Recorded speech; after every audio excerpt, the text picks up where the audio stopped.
as we just even just talking about it now, like what comes up? I mean, it still feels daunting. It feels like it's the next step that I need to take, but it still feels daunting. And one piece of advice I'd got, which was actually from Rachel, your producer, was, I wouldn't listen to her advice. was that I should be my authentic self.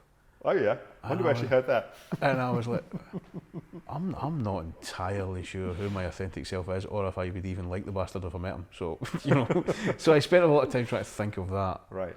And so yeah. I don't think it's necessarily bad advice. I just need to figure out. Yeah, it's actually quite good advice. I just need to figure out who my authentic self is. Just that small thing. Yeah. Let me ask you a question on sort of on that track.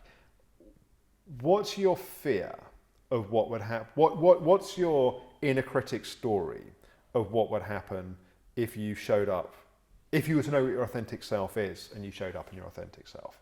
Because I think for a lot of us, our inner critic has all kinds of judgments and stories and rejections of us. So I'm wondering what that is. I think partly that's what it is. I'm not sure what it is.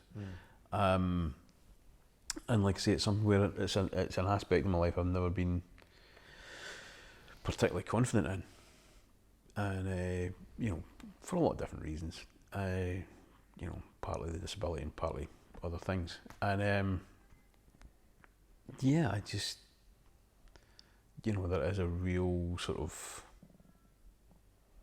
fear of not being good enough, of not being,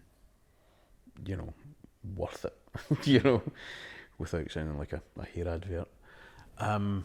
So I think that's... Yeah, so there's quite a big inner critic piece around, we don't quite know who your authentic self is, but whoever it is probably isn't going to be good enough, isn't going to be likeable.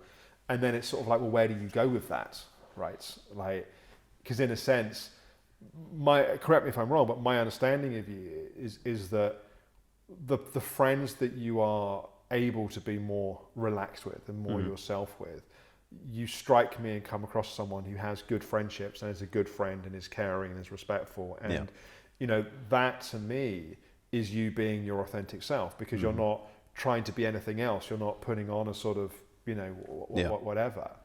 And then, but the challenge is the inner critic that has all these stories around, you can't, that's not enough. And if you go dating, or you need to be this or that. And so we get in all this sort of funk, in a sense, of all the ideas and the stories. And then it sounds like you almost become confused and overwhelmed and are sort of like, it just becomes too much in a sense. And yet sort of the secret is the more at ease we are, like the more relaxed we are, the less we're in, like in a sense that what I call the idealized self, this idea of all who we think we should be, we need to be liked, to be loved, to feel safe, whatever all that is, the more kind of amped up we feel, the more stressed we feel, the more we grab onto those masks, the more we try to kind of keep ourselves feeling safe and all those things, that actually the more at ease we are, the easier it is to not go into all of that. So I guess I'm wondering, who is the person your inner critic tells you that you should be when you're dating?